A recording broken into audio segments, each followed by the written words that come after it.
Gracias, Moisés. Y gracias también, hermanos, por vuestras oraciones. Estoy mejor, no bien del todo, pero estoy mucho mejor. Ya no tengo los escalofríos de estos días, así que gracias por vuestro cuidado. ¿Y qué tal están ustedes? Bien, bueno, no hay ningún enfermo entre nosotros. Muy bien. Pues es una alegría para mi esposa y para mí acompañarles durante estos días. Deben de saber que la primera asamblea que conocimos, aparte de la nuestra, después de convertirnos al Señor, fue esta. Vinimos aquí por primera vez, éramos novios todavía, ¿no? Recién casados, porque el padre de Loli se casó en segundas nupcias y se vino a vivir a Vigo. Así que vinimos aquí y fue la primera asamblea que conocimos después de la nuestra. Han pasado muchos años, pero el Señor es fiel. Lo es, ¿verdad? Con cada uno de nosotros. Bueno, sabéis que cuando un joyero quiere hacer resaltar la belleza y el brillo de sus joyas, las coloca sobre un fondo de terciopelo negro, porque con ese contraste las joyas requieren mayor belleza a la vista. Pues cuando a veces el Señor quiere hacer resaltar la belleza y el testimonio de sus hijos, también nos coloca sobre un fondo de terciopelo negro. Bueno, no sé si de terciopelo, pero nos hace pasar por días oscuros y nos hace pasar por momentos duros. Pero es ahí donde realmente luego el Señor mejor se manifiesta. Quiero hacer una paráfrasis de este capítulo que hemos leído. Una paráfrasis quiere decir una lectura actualizada a nuestro contexto de este capítulo. Esta paráfrasis no es palabra inspirada. Lo que hemos leído sí. Pero yo lo quiero decir de la siguiente manera para nuestro mundo contemporáneo. Palabras de Nehemías, hijo de Acalías. Aconteció en la era moderna de nuestra democracia que, estando yo en lavadores con mis hermanos en Cristo, les pregunté por los creyentes y de cuál era su compromiso con la Iglesia y la sociedad. Y los hermanos me habéis dicho: estamos siendo objeto de burla por parte de los políticos y de los escépticos radicales que levantan su voz y proclaman su ateísmo en una sociedad cada vez más alejada del Señor. Además de esto, me habéis dicho que el hombre moderno ni siente ni padece ningún tipo de necesidad espiritual. Vive sometido al imperio de lo terrenal, donde lo religioso se ha convertido en un objeto decorativo para ciertos momentos de la vida. Por si esto fuera poco, también me habéis dicho que el testimonio evangélico permanece silencioso y que los cristianos no alumbran en la creciente corrupción moral que nos invade. Las iglesias no están creciendo, el liderazgo está envejeciendo y no hay hombres que asuman responsabilidades, y muchos de los jóvenes, viendo el testimonio de los mayores, tampoco quieren compromiso alguno. Cuando oí estas palabras, me senté y lloré, e hice duelo por algunos días. Y me senté y oré delante del Dios de los cielos y dije, y la oración es la misma: te ruego, oh Señor, Dios fuerte, grande y temible, que guardas el pacto y la misericordia a los que te aman y guardan tus mandamientos, esté ahora atento tu oído y abiertos tus ojos para oír la oración de tu siervo, que hago ahora delante de ti día y noche por los creyentes de este lugar y de todas las iglesias. Ellos son tus siervos y tu pueblo, los cuales redimiste con tu gran poder y con tu mano poderosa. Te ruego, oh Señor, esté atento ahora tu oído a la oración de tu siervo y a la oración de tus siervos, quienes desean reverenciar tu nombre. Amén. El tema principal del libro de Nehemías, como saben bien, es la reconstrucción de las murallas de Jerusalén. De igual manera, nosotros, nuestra tarea principal es cuidar nuestras propias murallas, de nuestra propia vida espiritual y también la de la propia iglesia local sobre la cual el Señor nos ha puesto, para no llegar a la ruina espiritual por la falta de compromiso y de disciplina personal. La ruina espiritual en la vida del creyente y de las iglesias nunca aparece de repente. Nadie se vuelve malo de la noche a la mañana. Nadie cae de un momento para otro. Primero se afloja un ladrillo, luego aparece una pequeña grieta en el muro y más adelante la parte agrietada da lugar a un agujero, a un boquete, y poco a poco el enemigo logra tener acceso a nuestra vida. Pecados como el egoísmo, la pereza, la soberbia, la indisciplina, la desobediencia, el compromiso con el mundo o no encontrar tiempo a solas para estar con nuestro Dios, actúan como semillas que sin darnos cuenta hemos plantado. Y de esta manera el corazón descuidado, la vida que tiene sus muros caídos, pronto se verá dominada por el caos y el desorden. Así que no es suficiente con arrepentirse, que fueron los dos temas principales de ayer, mañana y tarde. David se arrepintió cuando pecó y fue confrontado por el profeta, y el hijo menor volvió en sí y regresó. Y si este primer paso es fundamental, porque sin este no pueden darse los demás, no es suficiente con arrepentirse. Hay que levantarse y hay que construir y hay que trabajar en el reino del Señor y en el servicio a la iglesia. Como saben bien, en los primeros capítulos del libro de Nehemías, concretamente el capítulo 1, vemos el profundo descontento, la insatisfacción tan grande que el siervo de Dios tenía frente a la situación en la que se encontraba su pueblo. Capítulo 1, versículo 3 dice: el remanente, los que han sobrevivido a la cautividad, están en una situación muy difícil y vergonzosa. La muralla ha sido derribada y sus puertas han quedado destruidas por el fuego. Esta es la descripción literal de la condición en la que se encontraba Jerusalén. Pues esta misma condición, a un nivel espiritual, es una buena descripción de la situación en la que se encuentra la obra de Dios en general y, por supuesto, nuestra sociedad. Personas que vemos familias, iglesias derribadas, destruidas por el fuego de la permisividad, de la falta de disciplina, de la autoridad, que nos llevan a la apatía, la anarquía y la apostasía. La triple A.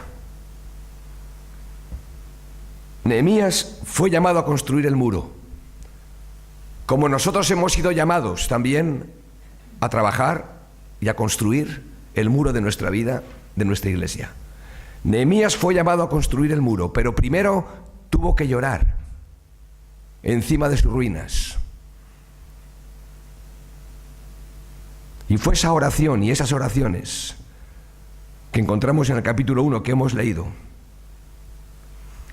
donde vemos que Nehemías estuvo en una actitud de duelo, de ayuno, de oración, durante 4 meses, por comparación de fechas entre capítulos 1 y 2. Fue un tiempo de aflicción, fue un tiempo de búsqueda del rostro de Dios, fue un tiempo de no saber qué hacer, pero antes que hacer nada había que rendir el corazón al Señor. Y también nosotros hemos sido llamados a edificar la iglesia, pero antes tenemos que llorar por la situación en la que nos encontramos. Este es el orden, no al revés. Dice el Señor en las bienaventuranzas: bienaventurados los pobres en el espíritu, bienaventurados los que lloran, no los que lloran por cualquier causa, sino los que lloran por sus pecados y por los pecados del pueblo. Estos serán consolados.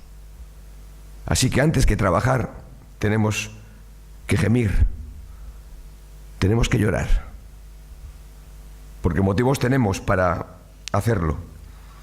En el capítulo 3 vemos cómo Nehemías elabora un plan de trabajo y divide las responsabilidades por familias.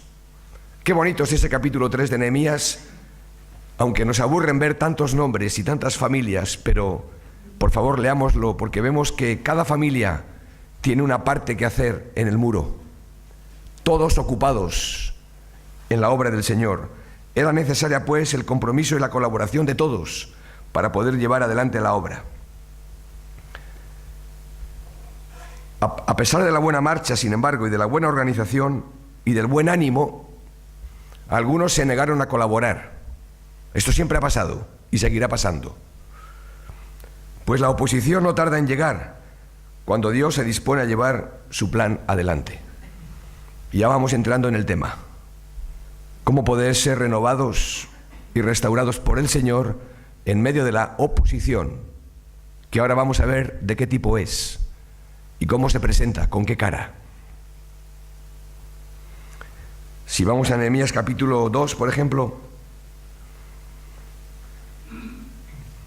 mirad aquí el ánimo de Nehemías, versículo 17. Les dije pues, vosotros veis el mal en que estamos, que Jerusalén está desierta y sus puertas consumidas por el fuego. Venid y edifiquemos el muro de Jerusalén y no estemos más en oprobio.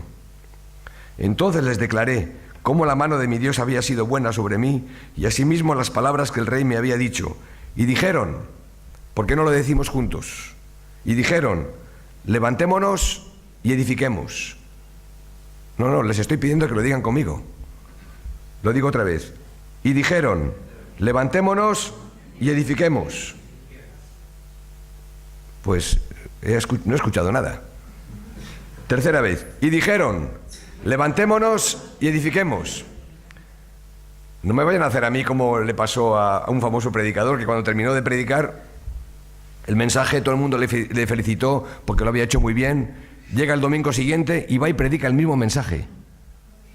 Claro, la congregación se quedó un poquito sorprendida de que 2 domingos seguidos el predicador predicara el mismo mensaje 2 veces. Y no le dijeron nada. Pero la tercera vez va y predica el mismo mensaje. Tampoco le dijeron nada, por respeto. Pero ya la cuarta vez, 4 domingos seguidos, va y predica el mismo mensaje. Y le pregunta, bueno, ¿usted está bien? Porque nos viene predicando cada domingo el mismo mensaje. Digo, sí, claro. Lo que estoy esperando es a que lo pongan en práctica.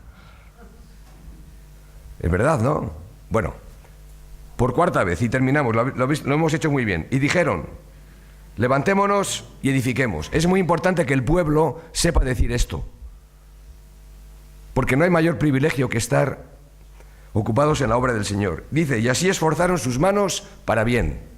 ¿Y qué ocurre ahora? Pero, siempre hay un pero, ¿verdad? Pues aquí tenemos el primero. Pero, cuando lo oyeron Sanbalat, Horonita, Tobías, el siervo amonita, y Gesem, el árabe, hicieron escarnio de nosotros y nos despreciaron, diciendo, ¿qué es esto que hacéis vosotros? ¿Os rebeláis contra el rey? Y en respuesta les dije, el Dios de los cielos, qué hermosa expresión, el Dios de los cielos, Él nos prosperará, y nosotros sus siervos nos levantaremos y edificaremos, porque vosotros no tenéis parte ni derecho ni memoria en Jerusalén. Qué importante es que el pueblo se posicione frente a la oposición y diga lo que el Señor le ha dicho a su pueblo: arrepentirse, a levantarse y a trabajar. Como digo, pues, a pesar de la buena marcha y de la buena organización, surgen los primeros conatos de oposición. Y vamos a ver aquí que la oposición viene por medio de diferentes caminos. No nos debería de sorprender esto que vamos a ver esta noche, porque siempre se presenta la oposición de la misma manera.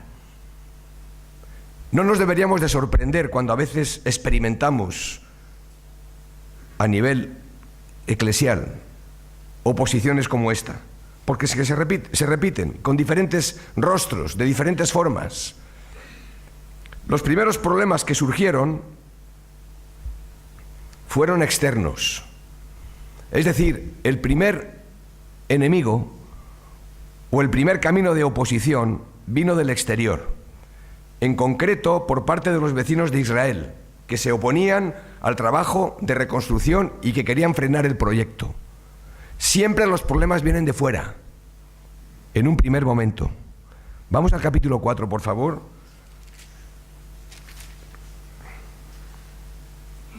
Verso 1. Capítulo 4, verso 1. Cuando oyó Sanbalat que nosotros edificábamos el muro, se enojó y se enfureció en gran manera e hizo escarnio de los judíos. Y habló delante de sus hermanos y del ejército de Samaria y dijo: ¿qué hacen estos débiles judíos? ¿Se les permitirá volver a ofrecer sus sacrificios? ¿Acabarán en un día? ¿Resucitarán de los montones del polvo las piedras que fueron quemadas? Y estaba junto a él Tobías amonita, el cual dijo: los que ellos edifican del muro de piedra, ni siquiera una zorra lo derribará, o si subiera una zorra lo derribará. Oye, oh Dios nuestro, que somos objeto de su menosprecio. Y vuelve el baldón de ellos sobre su cabeza y entrégalos por despojo en la tierra de su cautiverio. No encubra su iniquidad, ni su pecado sea borrado delante de ti, porque se airaron contra los que edificaban. Y dice ahora: edificamos pues el muro, y toda la muralla fue terminada hasta la mitad de su altura, porque el pueblo tuvo ánimo para trabajar. Pero aconteció, aquí tenemos el otro pero, de los varios que encontramos, pero aconteció que oyendo Sanbalat y Tobías y los árabes, los amonitas y los de Asdod, que los muros de Jerusalén eran reparados, porque ya los portillos comenzaban a ser cerrados, se encolerizaron mucho y conspiraron todos a una para venir a atacar a Jerusalén y hacerle daño. Entonces oramos a nuestro Dios y por causa de ellos pusimos guarda contra ellos de día y de noche. Y dijo Judá: las fuerzas de los acarreadores se han debilitado y el escombro es mucho y no podemos edificar el muro. Y nuestros enemigos dijeron: no sepan ni vean hasta que entremos en medio de ellos y los matemos y hagamos cesar la obra. Vamos a orar. Padre, una vez más pedimos tu bendición sobre tu palabra para que tú nos ayudes a aplicarla de manera práctica en nuestras vidas, para poder, Señor, seguir mirando la obra preciosa que tú has terminado en la cruz y el encargo que nos has hecho, Señor, de edificar tu obra aquí en la tierra. Y gracias por tus iglesias locales, gracias, Señor, por tu pueblo, y, Señor, ayúdanos a poder enfrentar la oposición y a poderte servir con gozo, con ánimo y con alegría en nuestro corazón. Por Cristo Jesús. Amén. Pues la amenaza inicial llegó en muy mala hora, porque el pueblo ya llevaba tiempo trabajando, habían llegado hasta la mitad de la altura, porque tuvo ánimo, trabajaron en unidad, pero esta amenaza llegó en mala hora, y por supuesto el pueblo también estaba cansado, porque el trabajo cansa. Y en lugar de centrarse en la obra que Dios había hecho, empezaron a ver lo que todavía les quedaba por hacer.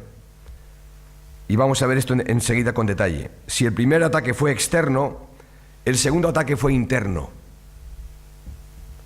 Tendremos que leer el capítulo 5 para comprobar que el enemigo del pueblo de Dios siempre viene de dentro. Ya Pablo, hablando a los ancianos en Mileto, les advirtió que de dentro surgirían los que iban a dañar la iglesia. Y en este caso era el problema de la escasez de alimentos, pero el problema mayor era que algunos hermanos cobraban impuestos, o mejor dicho, intereses elevados a sus propios hermanos. Los abusos de cobrar estos intereses elevados generaba descontento, crítica, murmuración. Y el diablo se encargó ahí de ver cómo que ya que el enemigo externo fue frenado y la obra siguió, surgen aquí el problema interno. En el capítulo 6, el tercer ataque fue agredir directamente al siervo de Dios, en este caso a Nehemías. Notad esa escala. El primer ataque es externo. El segundo ataque viene de dentro, de los propios miembros de la congregación. El tercer ataque fue agredir directamente al siervo de Dios. Con razón, heriré al pastor y las ovejas serán dispersadas. ¿Cómo le funciona esto a Satanás? Cuando él consigue que uno de sus siervos quede a un lado, las ovejas se dispersan, porque les falta el referente. Y también nosotros hemos emprendido una obra de reconstrucción en la edificación de la iglesia. Y en medio de esta tarea, lo sabéis muy bien, vamos a encontrar bendición, hemos cantado acerca de esas bendiciones, y vamos a encontrar dificultad, fatiga, cansancio, trabajo duro y, por supuesto, oposición. Y la oposición siempre va a traer, a unos más y a otros menos, pero siempre trae desánimo y desaliento. Desánimo y desaliento. Y esto no nos debe de sorprender. Lo que sí tenemos que aprender es a saber cómo enfrentarlo, cómo combatirlo cuando llega. Porque sabemos que va a llegar.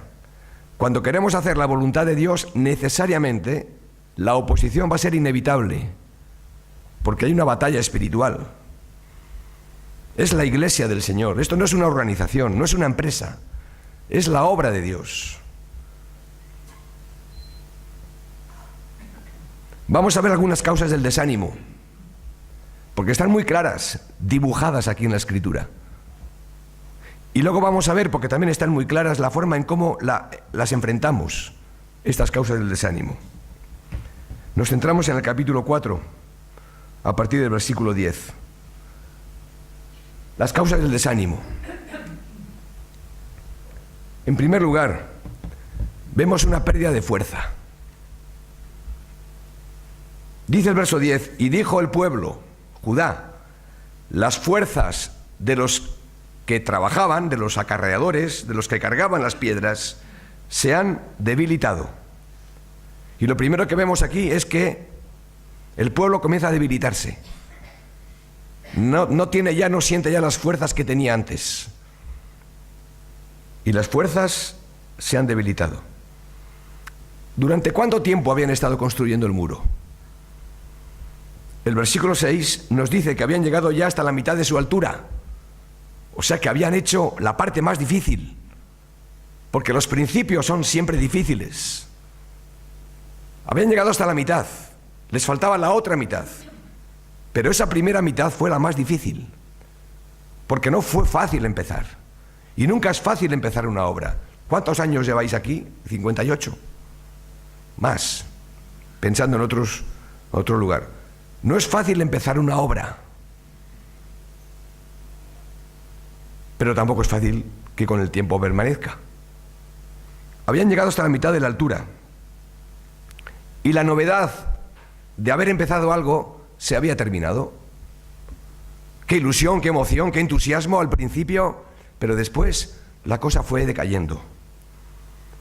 Porque es en la mitad del camino donde son probados y son probadas todas estas cosas. Necesitamos no solo empezar la vida cristiana, que la hemos empezado, necesitamos perseverar. ¿Cuánto consuelo trae a nuestro corazón Filipenses 1:6? El que empezó en vosotros la buena obra, la perfeccionará, la completará hasta que Jesucristo venga. Necesitamos pues perseverar para que no lleguemos a experimentar la fatiga emocional y el espíritu de derrota. Así que lo primero que tenemos que tratar de identificar es si esta puede ser una causa de desánimo para esta congregación, a la cual principalmente me dirijo, aunque hay hermanos de otras asambleas. ¿Puede ser esta de las causas de desánimo? ¿Falta fuerzas? ¿Falta entusiasmo? ¿Falta ilusión? Probablemente. En segundo lugar, hay una pérdida de visión, de la visión de Dios, porque dijeron, las fuerzas se han debilitado y el escombro es mucho. ¿Cómo que el escombro es mucho? Pero si antes también estaba el escombro. Y ahora lo ven como una dificultad insalvable. Pero no habían conseguido ya llegar hasta la mitad. ¿No habían hecho frente ya a los primeros momentos de oposición externos, internos, que atacaron a Nehemías? Y comienza la obra y llegan hasta la mitad y ahora empiezan a perder fuerza y a perder visión. ¿Sabéis en qué se nota cuando el pueblo de Dios pierde visión? ¿O un creyente pierde la visión? ¿Que se pasa una buena parte de su vida mirando al suelo en lugar de mirar al cielo? Y cuando miramos al suelo constantemente y vemos los problemas y las dificultades y lo que nos queda todavía por hacer, pues perdemos la objetividad del propósito del Señor para su reino. Por eso a veces conviene salir de donde estás y tratar de levantar la vista y de compartir tu carga con otros consiervos, con otros hermanos, de no cegarte ante esa falta de visión, viendo solamente el escombro y los problemas. Se nota cuando una iglesia, cuando un creyente ha perdido la visión, ¿sabes en qué? Cuando se queja demasiado. Cuando nos quejamos mucho, estamos dando muestras de que hemos perdido la visión, de que estamos viendo demasiado escombro. Y el escombro está. No vamos a cerrar los ojos. El escombro está. Las dificultades las tenemos. Pero si nos centramos en eso, hemos perdido la visión. Es entonces cuando nos vemos desalentados y desanimados. Lo mismo pasó con los discípulos del Señor Jesús. Y Él les tuvo que decir: mira, ya está bien, alzad los ojos, mirad los campos, que están blancos para la siega. Ellos no lo veían. Pero tenemos que alzar los ojos y mirar los campos. Y ver cómo el reino de Dios, a pesar de las dificultades, está cumpliendo su función en este mundo. En tercer lugar, y vamos en escala ascendente, porque ahora llegamos a la pérdida de confianza. Dice el versículo 10. Y no podemos edificar el muro. Terminan diciendo: las fuerzas se han debilitado, pérdida de fuerzas, el escombro es mucho, pérdida de visión, y no podemos edificar el muro. Y esto es una pérdida de confianza. De decir, es que no podemos. Es que hasta aquí hemos llegado y lo tenemos que abandonar. No podemos. Los hermanos, el pueblo, se fatigó, se desilusionó, porque por todas partes veían lo que veían, lo que había, lo que siempre había estado, el polvo, suciedad, escombro, y expresaron abiertamente sus pensamientos. Y esto es importante. Agradezco al Señor que estos textos de la palabra estén aquí tal cual los encontramos. Cuando un creyente te dice: mire usted, o mira tú, me siento mal, estoy pasando por un mal momento. Pues si esa es la realidad, lo mejor que podemos hacer es decirlo y no engañarnos a nosotros mismos y no pensar que somos poco espirituales si expresamos lo mal que nos encontramos, porque alguien quizás nos pueda tender una mano y nos pueda guiar y nos pueda ayudar. Y aquí el pueblo expresó lo que tenía en su corazón, porque es lo que había. No podemos edificar el muro. Y Nehemías tuvo que escuchar eso. Aunque probablemente él ya vislumbraba eso, pero lo tuvo que escuchar, y es bueno que lo escuche. Y es bueno que los ancianos en nuestras propias congregaciones escuchemos de nuestros hermanos las circunstancias personales o familiares por las cuales están pasando. Y escuchar, para sintonizar con las emociones y lo que hay en sus corazones. Porque cuando se pierde la confianza, si no trabajamos bien ese proceso, ese tiempo, vienen los sentimientos de temor y de frustración en la vida del creyente. Observad por favor el contraste entre el versículo 6 y 10 del capítulo 4. Mirad el contraste. En tan poco tiempo, dice el versículo 6: edificamos pues el muro, y toda la muralla fue terminada hasta la mitad de su altura, porque el pueblo tuvo ánimo para trabajar. Y el versículo 10, las fuerzas de los acarreadores se han debilitado y el escombro es mucho y no podemos edificar el muro. Evidentemente todo eso lleva una secuencia de tiempo. Y en cuarto lugar, algo muy serio, la pérdida de seguridad. Porque dice el versículo 11, y nuestros enemigos dijeron, no sepan ni vean, hasta que entremos en medio de ellos y los matemos y hagamos cesar la obra. Otra versión dice, y el enemigo dijo, tenemos un plan y en el momento menos pensado daremos el golpe y acabaremos con ellos. Cuando un pueblo está desanimado y escucha estas voces,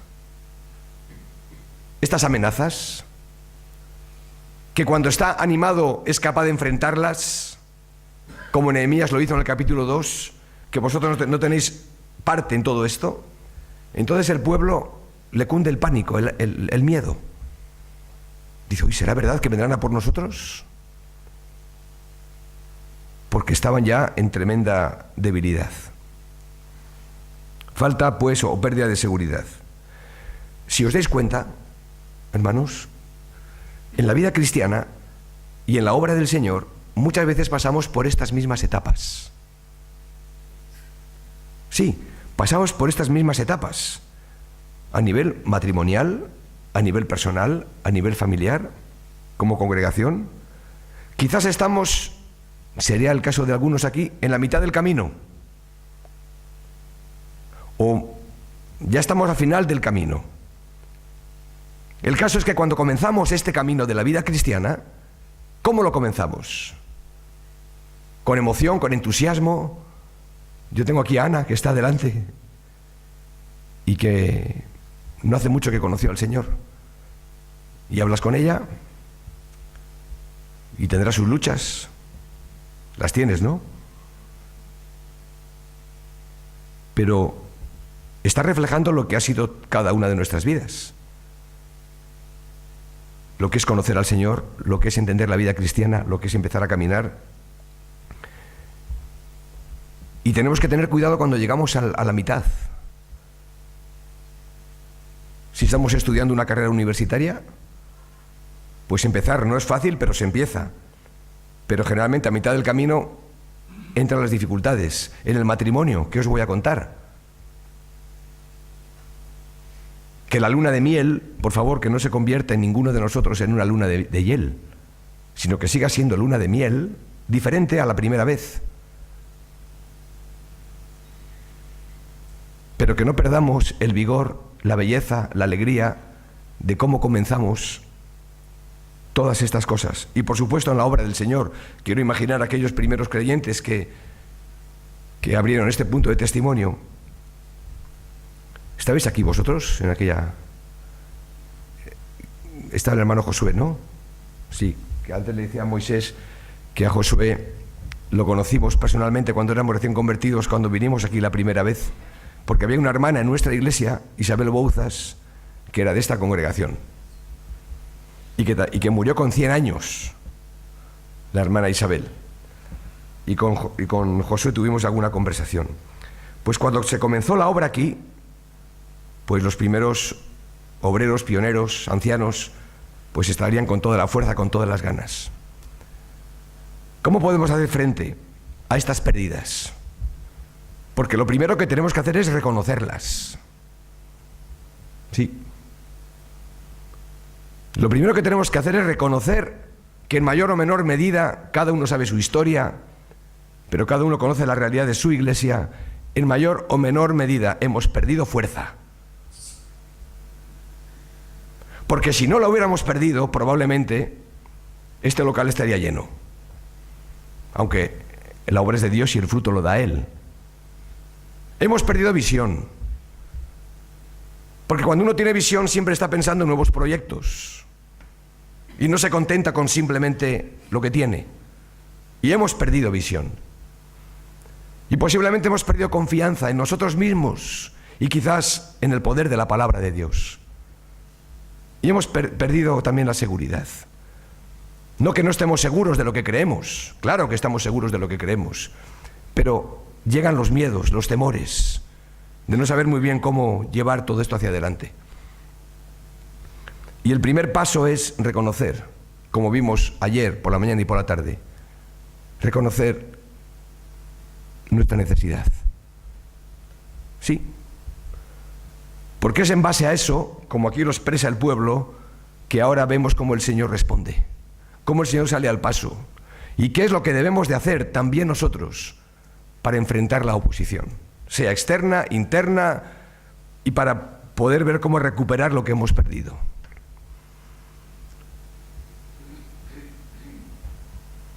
Así que ahora vamos a ver el camino a la renovación. No podemos hablar del camino a la renovación sin primero ver cuál es la realidad y la necesidad que tenemos. Vamos al capítulo 4 ahora, por favor. Bueno, donde estamos, pero al versículo 13. Porque después de estas palabras del versículo 11, encontramos en el versículo 13 lo que Nehemías hizo, lo que los siervos tienen que hacer, lo que cualquier anciano en cualquier congregación tenemos que hacer también. Dice el versículo 13, entonces, esto es un adverbio de tiempo, entonces, viendo la realidad, viendo lo que está pasando, por las partes bajas del lugar, detrás del muro y en los sitios abiertos, puse al pueblo por familias, con sus espadas, con sus lanzas y con sus arcos. Después miré y me levanté y dije a los nobles y a los oficiales y al resto del pueblo, no temáis delante de ellos, acordaos del Señor grande y temible y pelead por vuestros hermanos, por vuestros hijos y por vuestras hijas, por vuestras mujeres y por vuestras casas. Y cuando oyeron nuestros enemigos que lo habíamos entendido y que Dios había desbaratado el consejo de ellos, nos volvimos todos al muro, cada uno a su tarea. Desde aquel día la mitad de mis siervos trabajaba en la obra y la otra mitad tenía lanzas, escudos, arcos y corazas, y detrás de ellos estaban los jefes de toda la casa de Judá.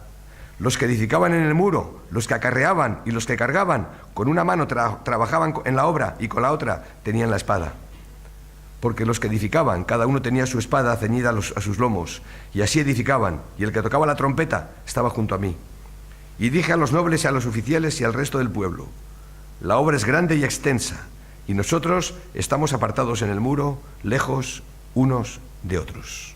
Hasta aquí. La respuesta de Nehemías es la respuesta de Dios también para nosotros. Porque en primer lugar, el camino a la renovación pasa por unificar esfuerzos y apoyarnos los unos en los otros. Versículo 13, lo leo otra vez. Dice, entonces por las partes bajas del lugar, detrás del muro y en los sitios abiertos, puse al pueblo por familias, con sus espadas, con sus lanzas y con sus arcos.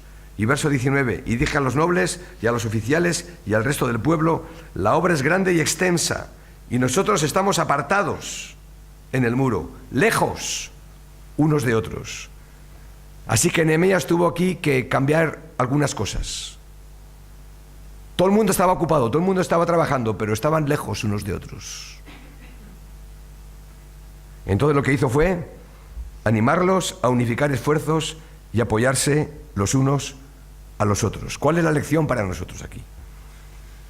La lección para nosotros es que tenemos que trabajar unidos, con una misma mente, por la obra del Señor. Trabajar unidos, trabajar juntos, porque quizás durante mucho tiempo hemos estado separados. Y no me refiero solamente que durante la semana no nos vemos, que es difícil, sino tener una visión que nos permita que cada vez que estamos, trabajamos juntos. Porque no es nuestro el muro, no es nuestra la obra, es la obra del Señor. Y Él nos pide a nosotros lo mismo que aquí pidió al pueblo frente a la oposición que estaban teniendo y frente a las dificultades por las que estaban pasando. Nosotros como asamblea allí procuramos trabajar en esta dirección porque lo vemos en la palabra.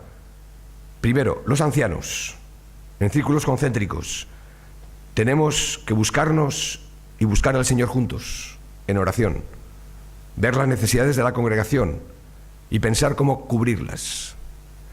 Pero después, otro círculo más amplio, el grupo de colaboradores, para nosotros compartir con ellos cuál es la realidad y la necesidad que encontramos, para que ellos también se sientan parte de lo que es la obra de Dios.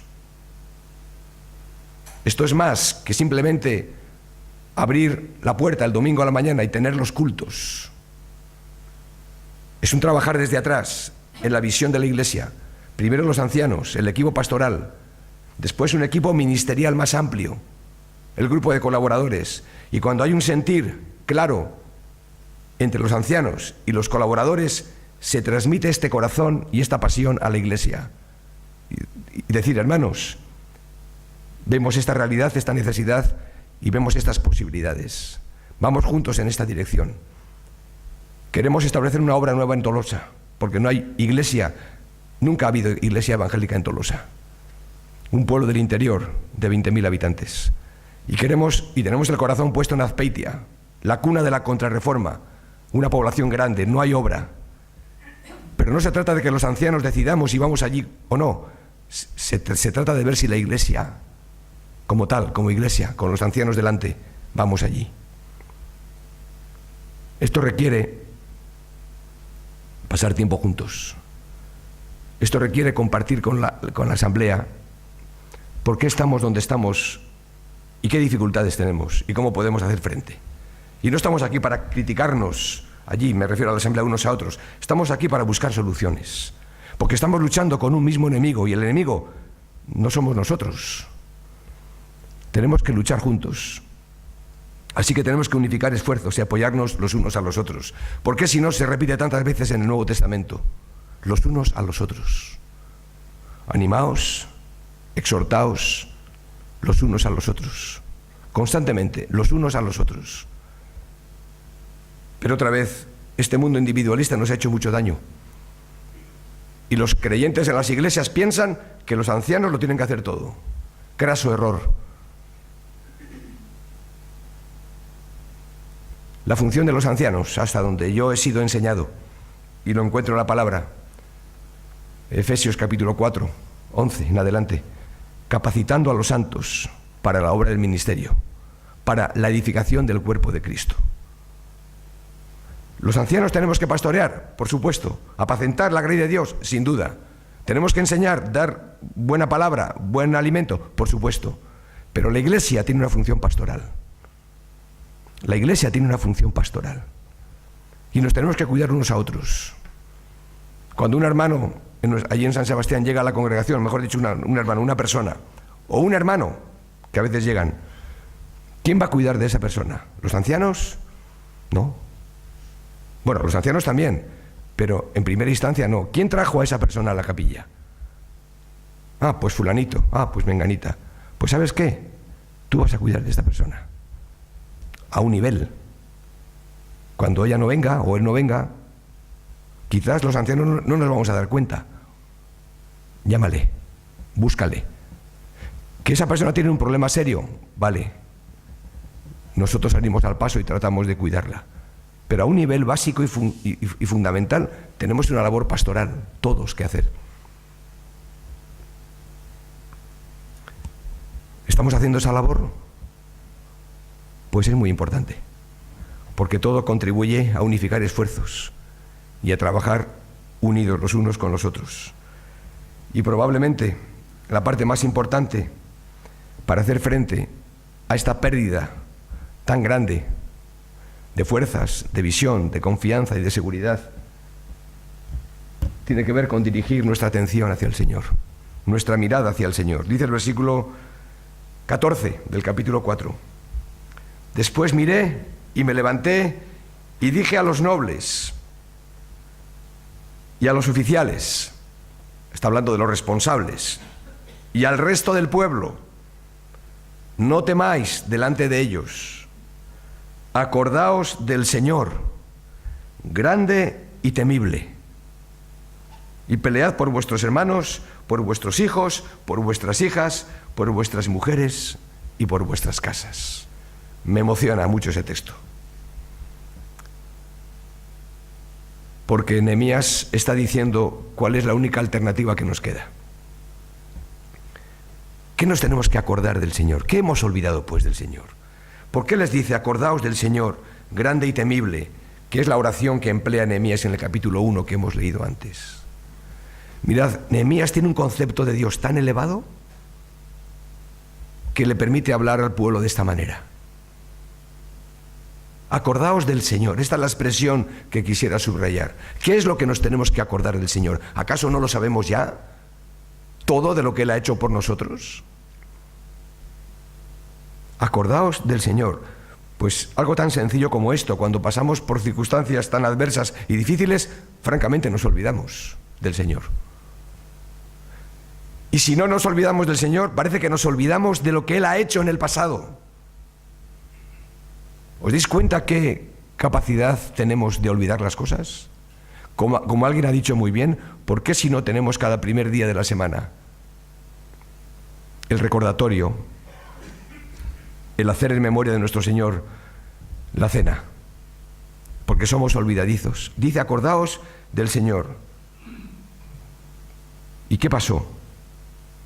Pues todo lo que el pueblo ya sabía que el Señor había hecho en el pasado. El pueblo tenía puesta la mirada en los escombros y en todo lo que aún faltaba por hacer. Esto les llevó al cansancio, al desánimo. Pero aquí la palabra clave con la que os quiero dejar para terminar el mensaje es acordaos del Señor. Y ahora lo quiero aplicar a nuestro contexto.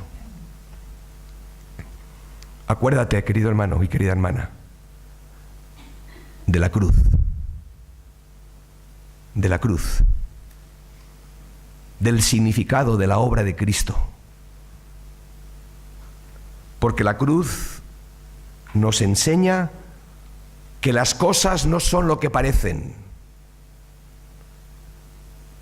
Porque en la cruz Jesús vence perdiendo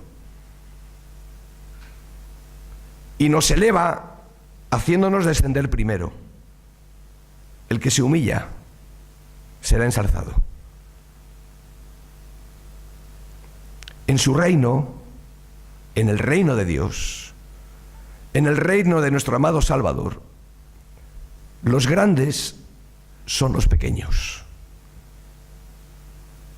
El que manda es el que sirve. Los últimos, los primeros. Y cuando soy débil, entonces soy fuerte. Todo al revés. Y este mundo nos quiere hacer creer que la lógica es la que es. Y tenemos una forma distinta de enfrentar la realidad y la oposición a este mundo. Porque la tumba no es un lugar de desesperación para el creyente, sino de esperanza. Y la muerte no es el final, sino el principio de una nueva vida. Y por medio de la cruz, Él nos habla a través de paradojas, de contrastes. El camino al domingo de resurrección pasa por el sufrimiento del Viernes Santo. El sufrimiento nos sana, quebrantándonos primero. Nos lleva a lo más alto, pero primero nos lleva a lo más bajo. El sufrimiento por causa de Cristo nos limpia del egoísmo, nos identifica más con la muerte de Cristo y nos prepara mejor también para nuestra propia muerte. ¿Es malo sufrir? Sí. Pero qué bueno es haber sufrido por causa de Cristo. Recuerda, amados hermanos de la Asamblea en Lavadores, en la cruz Dios hace las cosas a partir de lo contrario. Allí donde parece que todo se termina, hay un nuevo comienzo. Allí donde parece que hay una dificultad insalvable, se abre una nueva oportunidad para experimentar la gracia y el poder de Dios. Allí donde parece que Dios pide cosas imposibles, Él mismo proporciona los recursos inagotables. Allí donde parece que nada podemos hacer, es cuando le dejamos a Dios obrar.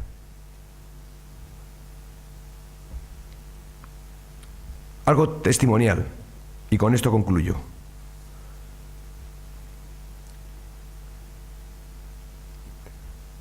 En nuestra experiencia como obreros, en estos 30 años que estamos en la obra del Señor, hemos pasado por épocas buenas, muy buenas, y otras malas, muy malas. No os estoy diciendo nada nuevo porque eso lo ha pasado todo obrero, todo creyente y toda iglesia. Porque el patrón es el mismo. Cambian las circunstancias y cambian las personas.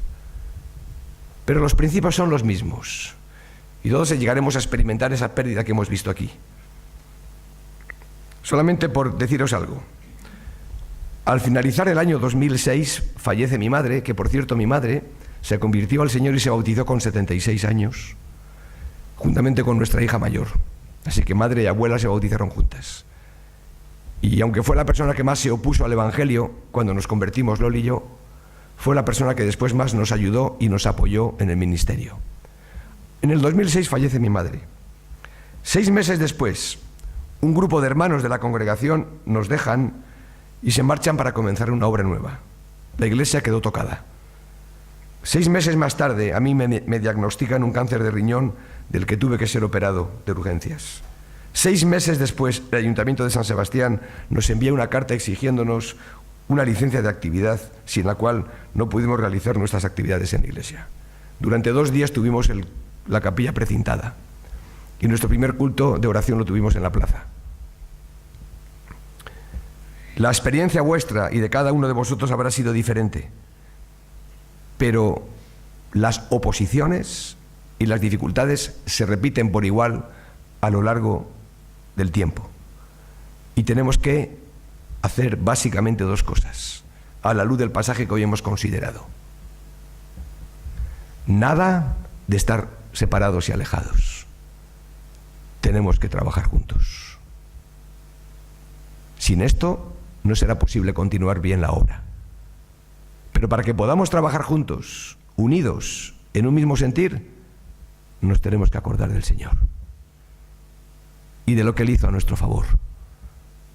Y de que si estamos aquí es por Él y para Él, y solo a Él la gloria. Inclinemos nuestro rostro y quizás puedas hacer tuya esta oración. Vamos a orar. Padre, en esta noche nos presentamos delante de ti con nuestra propia carga personal encima, con nuestra historia, y te decimos, Señor, recibe nuestra gratitud y transfórmala en adoración. Señor, toma también nuestros miedos y transfórmalos en confianza. Toma, Señor, nuestro sufrimiento y transfórmalo en crecimiento. Toma, Señor, nuestras crisis, tú las conoces, y transfórmalas en madurez. Señor, toma nuestro desánimo y cámbialo por fe. Y, Señor, toma también nuestra alegría, nuestro gozo, y transfórmalo en humildad. Gracias, Señor, por lo que tú estás haciendo en los corazones. Y gracias, Señor, porque tú tienes planes y pensamientos de paz para tu pueblo. Ayúdanos, Señor, a confiar en ti, a acordarnos de ti y a cuidar de tu pueblo. Alabado seas por Cristo Jesús. Amén. Nunca sé cuándo tengo que terminar. No sé si me he alargado, si me he quedado corto. Y ese reloj no lo termino de distinguir muy bien. ¿Son las 9:10? Pablo, ¿bien? ¿El tiempo bien? Sí. Bueno. Nos despedimos ya.